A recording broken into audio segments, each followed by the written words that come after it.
Hello दोस्तों, क्या हाल है आप सभी के। इस वीडियो के अंदर मैं आपके साथ डिस्कस करूंगा जितने भी रिट्स इशू करे जाते हैं सुप्रीम कोर्ट के द्वारा या फिर हाई कोर्ट्स के द्वारा।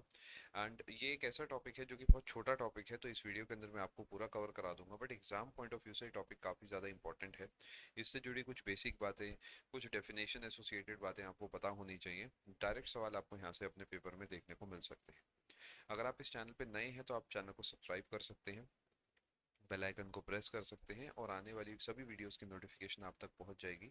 आपका कंटेंट का लॉस नहीं होगा।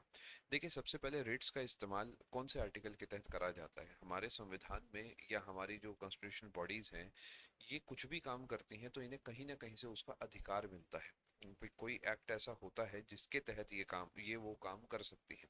तो ऐसे ही रिट्स इशू करने की जो पावर है, ये सुप्रीम कोर्ट को मिली है अंडर आर्टिकल नंबर 32।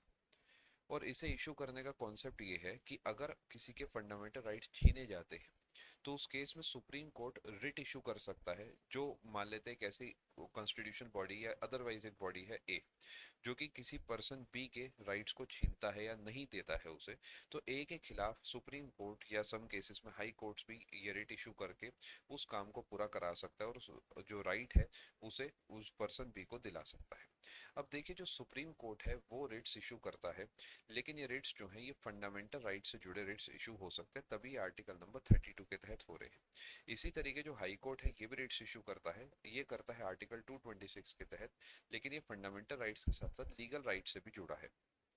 तो ध्यान रखेंगे, यहाँ पर जो फर्क है वो ये है कि सुप्रीम कोर्ट जो है वो पूरे देश के अंदर इशू कर सकता है बिकॉज वो सुप्रीम कोर्ट है, लेकिन जो हाई कोर्ट है वो सिर्फ अपने जो उसका जुरिस्डिक्शन है, जिस राज्य के अंदर उसकी सीमा है या जिस भी इलाके तक वो जा सकता है, सिर्फ वहां तक वो उन रिट्स को इशू कर सकता है।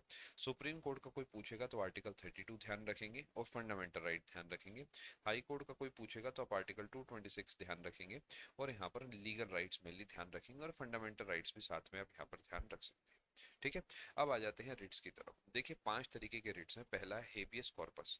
इस शब्द का मतलब होता है to have a body of. ये थोड़ा सा ध्यान रखिएगा, डायरेक्ट पूछता है इनमें से किसका मतलब क्या है। To have a body of, ये कहना चाहते हैं कि अगर किसी इंसान को अरेस्ट करा गया है तो उसे कुछ समय के अंदर अंदर जो है पेश करना होगा कोर्ट के सामने। अगर ऐसा नहीं करा जाता तो उसका जो अरेस्ट है, उसका जो डिटेंशन है वो अनलॉफुल माना जाएगा और उसे उसी समय जो है बरी करना होगा, उसे आजाद करना होगा। ये है habeas corpus, to have a body of. दूसरे नंबर पे आता है मैंडेमस। इसका मतलब होता है वी कमांड। अगर कोई एक ऐसा ऑफिस होल्डर दिखता है जो काम अपना नहीं कर रहा है, अपनी जिम्मेदारी पूरी नहीं कर रहा है, तो कोर्ट जो है ये इशू कर सकता है रिट ऑफ मैंडेमस उस इंसान के खिलाफ या उस ऑफिस के खिलाफ, और उसे पुश कर सकता है उस काम को पूरा कराने के लिए। यानी मैंडेमस का मतलब है we command, and this writ is issued when the court finds that a particular office holder is not doing legal duty and thereby is infringing on the right of an individual. तीसरे नंबर पे आता है prohibition. इसका मतलब होता है to prohibit. मैं आपको फिर कहूंगा, ये जो लिटरल मीनिंग मैं आपके लिए ऊपर लिख रहा हूँ ये बहुत ज्यादा इंपॉर्टेंट है, इन्हें अच्छे से पढ़ के जाइएगा, डायरेक्ट आपको देखने को मिल सकते हैं। टू प्रोहिबिट, प्रोहिबिट का मतलब होता है रोकना, इंग्लिश में हम लोग पढ़ते हैं तो वही इसका मतलब है। ये रोकने के लिए लगाया जाता है। This writ is issued by higher court, जैसे कि हाई कोर्ट हो सकता है डिस्ट्रिक्ट कोर्ट के लिए, या सुप्रीम कोर्ट हो सकता है हाई कोर्ट के लिए, when a lower court has considered a case beyond it's jurisdiction. मान लेते हैं यूपी का कोई कोर्ट है और वो केरला के किसी केस को हैंडल करता है तो वो उसकी जुरिस्डिक्शन में नहीं आता, तो उस केस में सुप्रीम कोर्ट जो है ये रिट इशू कर सकता है उस छोटे कोर्ट के लिए, या हाई कोर्ट इशू कर सकता है उस छोटे कोर्ट के लिए और कह सकता है भाई ये काम आपको अलाउड नहीं है, आप ये काम नहीं कर सकते। अगले नंबर पे आता है क्वो वारंटो। इसका मतलब होता है बाय व्हाट अथॉरिटी और warrant.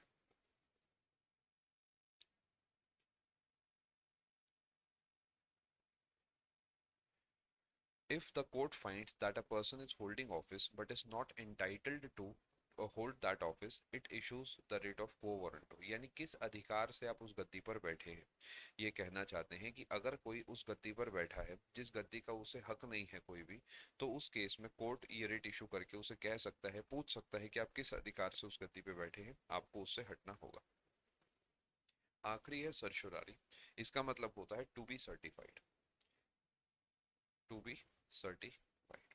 Under this writ, the court orders a lower court or another authority to transfer a matter pending before it to the higher authority or court. मान लेते हैं कोई डिस्ट्रिक्ट कोर्ट में कोई case है जो कि बहुत समय से ऐसी पड़ा हुआ है, तो जो हायर कोर्ट है वो ये रिट ऑफ सर्चुरारी इशू करके कह सकता है कि केस हमारे तक ट्रांसफर करो। हमने 5 रिट्स अभी तक समझे हैं जो कि थे हेबियस कॉर्पस, यानी to have a body of mandamus, we command, prohibition to prohibit, quo warranto by what authority or warrant, and certiorari to be certified. I hope आपको इस वीडियो में सीखने को मिला होगा रिट्स के बारे में। बाकी इसी तरीके की अपनी और कंटेंट को कवर करने के लिए आप अनअकैडमी प्लस ज्वाइन कर सकते हैं। PMYT डिस्काउंट कोड लगा के आप अनअकैडमी की हर एक कैटेगरी के अंदर मैक्सिमम डिस्काउंट ले सकते हैं और उस कैटेगरी के सभी एजुकेटर्स के सभी कोर्सेज आप एक सिंगल प्लान में देख सकते हैं। मिलता हूँ मैं आप सभी से आने वाली किसी वीडियो में। All the very best for your exams. Thank you.